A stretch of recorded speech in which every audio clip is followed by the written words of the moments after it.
السلام علیکم ورحمۃ اللہ وبرکاتہ۔ کبھی کبھی ایسا ہوتا ہے کہ وضو کرتے ہوئے یا غسل کرتے ہوئے یا اسی طریقے سے نماز پڑھتے ہوئے ہوا خارج ہو جاتی ہے، جس کو ری خارج ہونا بھی کہتے ہیں۔ تو پہلی بات یہ کہ پہلے نمبر پر یہ سمجھیے کہ اگر وضو کرتے ہوئے ہوا خارج ہو جائے،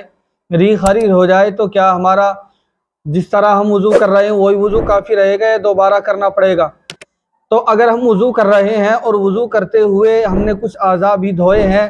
اور کچھ باقی ہیں، مثلا ہم جو ہے کونیوں تک پہنچ گئے ہیں یا اسی طریقے سے چہرے تک وضو کرتے ہوئے پہنچ گئے ہیں اور ہوا خارج ہو گئی،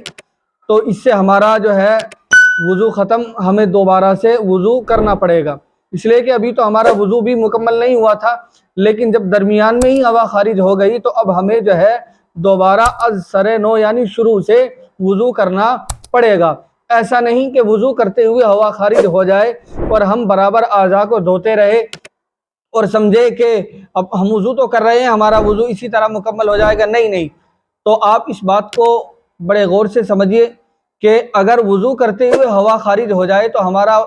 جہاں تک وضو ہوا تھا وہ ختم، اب ہمیں از سر نو شروع سے وضو کرنا پڑے گا۔ تو پہلے نمبر کا مسئلہ یہ کلیئر ہو گیا۔ اب دوسرے کو آپ سمجھیے۔ دوسرا مسئلہ کیا تھا؟ دوسرا مسئلہ یہ کہ غسل کرتے ہوئے ہوا خارج ہو جانا،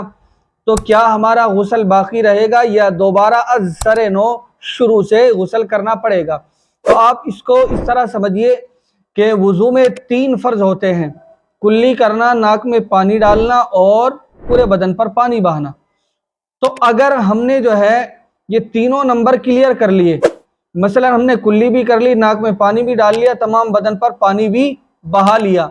اور اس کے بعد اگر جو ہے ہوا خارج ہو رہی ہے تو ہمارا غسل تو ہو گیا، لیکن غسل کے ساتھ ساتھ جو وضو بھی ہو جاتا ہے وہ وضو ہمارا باقی نہیں رہا۔ لیکن اگر ہم غسل کر رہے تھے، ہم نے جو ہے غسل کے 3 فرض میں نے جو بتائے اس میں سے پہلا ادا کیا، مثلا کلی کی، اور ہوا خارج ہو گئی، تو ہمیں دوبارہ سے کلی کرنی پڑے گی۔ یہ اسی طریقے سے ہم تیسرے نمبر پر آئے تھے کہ ہم نے جو ہے کلی کر لی، ناک میں پانی ڈال لیا اور پورے بدن پر ہم پانی بہا رہے تھے تو ہماری ہوا خارج ہو گئی، تو ہمیں پھر دوبارہ سے جو ہے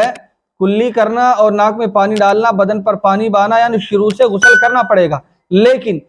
اگر ہم نے جو ہے ان تینوں نمبروں کو کلیئر کر لیا، ہم نے تمام بدن پر پانی بھی بہا لیا اور اس کے بعد ہوا خارج ہو رہی ہے، تو پھر اس سے ہمارا غسل تو باقی رہے گا، لیکن جو ہماری غسل کے ساتھ ساتھ وضو ہو جاتی ہے وہ وضو ہماری جاتی رہی۔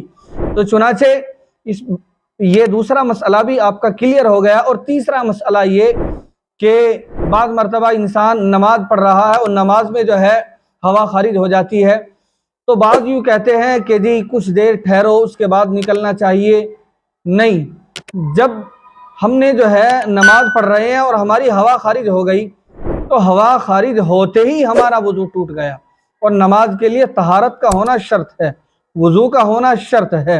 اور جب ہماری جو ہے نماز میں ہوا خارج ہوئی تو فوراً ہمارا وضو ٹوٹ گیا۔ اب ہمیں کرنا کیا؟ ہمیں نمازیوں کا خیال کرتے ہوئے ہمیں نکل جانا ہے اور نکل کر جو ہے وضو کرنا ہے، وضو کر کے دوبارہ ہمیں نماز پڑھنی ہے، اور نمازیوں کا خیال کرے، اور اگر آپ سائیڈ میں ہیں تو سائیڈ سے اس طرح نکل جائے اور نکل کر آپ جا کر جو ہے وضو کر لیجئے، وضو کر کے نماز پڑھیے۔ تو یہ تیسرا مسئلہ بھی کلیئر ہو گیا۔ مجھے امید ہے کہ یہ تینوں مسئلے آپ کے سمجھ میں آ گئے ہوں گے،